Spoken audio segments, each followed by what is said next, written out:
Reaksi kontras ditunjukkan pemerintah Israel dan Hamas di tengah gelombang pengakuan internasional terhadap negara Palestina. Baik antek-antek Netanyahu maupun musuh politiknya menyatukan kekuatan mengecam negara-negara yang mengakui Palestina. Sementara Hamas bersukaria dan merayakan gelombang pengakuan internasional atas Palestina. Seperti apa respons yang diberikan Israel dan Hamas?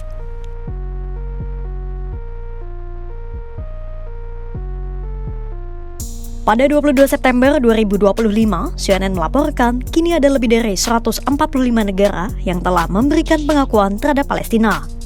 Sebagian dari negara-negara itu telah mendeklarasikan pengakuan mereka pada tahun 1988. Dan pada akhir September 2025, berita mengejutkan datang dari negara-negara barat. Untuk kali pertama, 4 kekuatan besar barat yakni Inggris, Kanada, Australia, dan Portugal memberikan pengakuan mereka terhadap Palestina.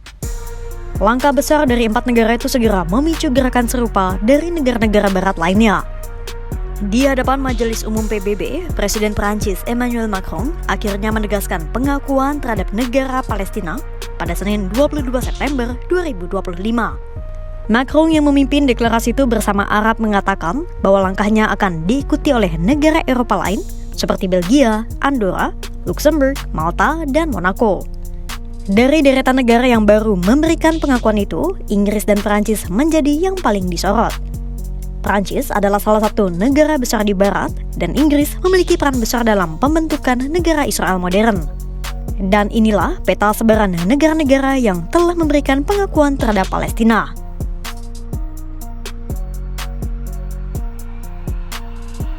Dari peta sebaran itu bisa dilihatkan seluas apa dukungan internasional terhadap Palestina. Itulah mengapa Netanyahu dan para pejabat sayap kanannya naik pitam. Seperti apa respons mereka?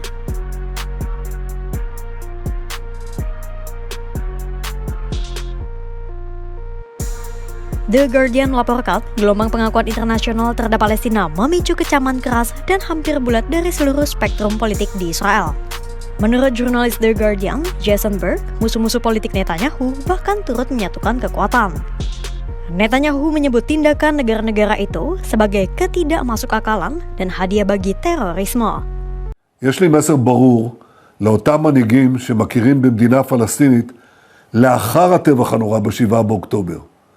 אתם מעניקים פרס עצום לטרור. ויש לי מסר נוסף עבורכם. זה לא יהיה. לא תקום מדינה פלסטינית ממערב לירדן. Sementara Presiden Israel, Isaac Herzog menyebut kekuatan kegelapan yang menyerang negaranya akan semakin berani dan merujuk pada kelompok perlawanan Palestina. Para pemimpin oposisi di Israel juga menggunakan bahasa serupa. Yair Lapid, pemimpin partai Yesh Atid misalnya, yang menggambarkan dukungan terhadap Palestina sebagai bencana diplomatik, langkah yang buruk, dan imbalan atas teror.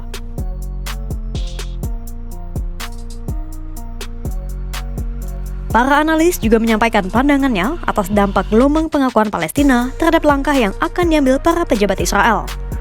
Mantan penasihat keamanan nasional Israel, Yaakov Amitror menyebut, kecil kemungkinan tekanan diplomatik itu membuat Israel mengubah arah kebijakannya.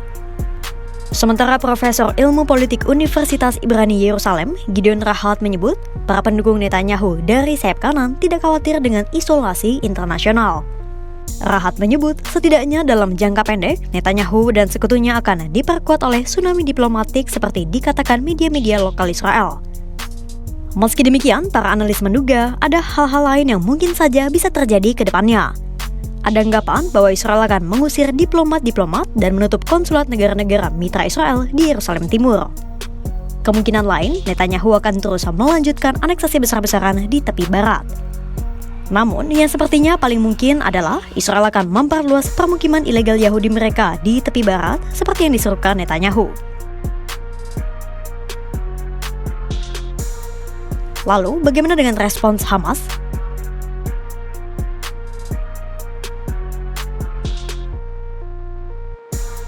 Pada 21 September 2025, The Jerusalem Post melaporkan Hamas memuji pengakuan negara Palestina oleh negara-negara barat.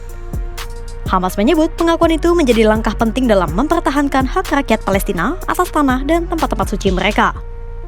Menurut kelompok perlawanan ini, dukungan diplomatik itu menjadi hadiah bagi perjuangan rakyat Palestina. Lebih lanjut, Hamas juga mengajak masyarakat internasional untuk menggagalkan rencana Israel menganeksasi tepi barat dan Yerusalem.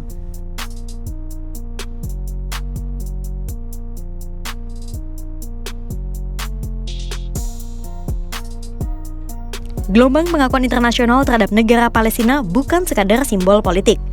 Langkah ini telah mengguncang tatanan diplomasi dunia.